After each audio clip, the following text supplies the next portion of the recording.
سلام لیلیان هستم. اومدم با یه ویدیو کوتاه. میخوایم ببینیم که حرف دل طرف مقابل به شما چیه.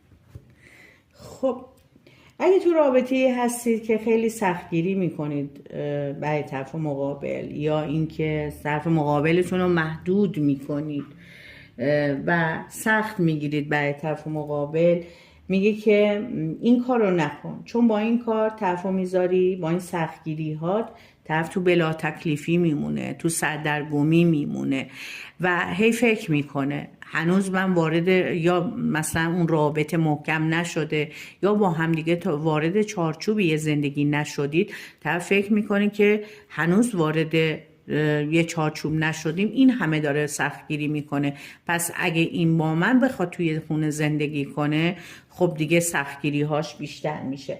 از این مسئله خیلی میترسه و دوست نداره که شما سختگیری بکنید.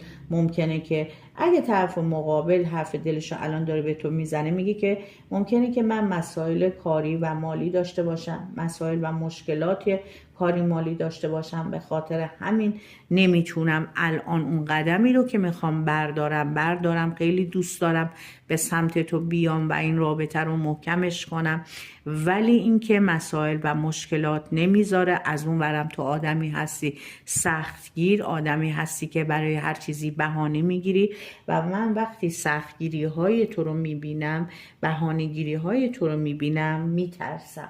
دوست داره که شروع دوباره بین شما اتفاق بیفته اگه رابطه سرده، و اینکه اگه از همدیگه فاصله دارین، این آدم دوست داره به سمت شما بیاد ولی نمیدونه که شما این آدم رو قبول میکنید یا نه.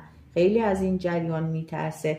اگه بین شما دلشکستگی به وجود اومده، اگه بین شما اتفاقاتی اومده، اتفاقاتی افتاده که این آدم حرفهای خیلی بدی به شما زده، خیلی عذاب وجدان داره و دوست داره که از دلتون در بیاره، و این آدم میدونی که اگه به سمت شما میاد، چون از خلق و خو و اخلاقیات شما خبر داره، خیلی میترسه که شما این آدم رو ردش کنید و دیگه وارد رابطه با این آدم نشید. اینجا داره به شما میگه که اگه واقعا این آدم رو دوست دارید، باید یک سری از مسائل رو بالکل کنار بذارید، سختگیری هاتون رو، اگه مشکلات بینتون پیش اومد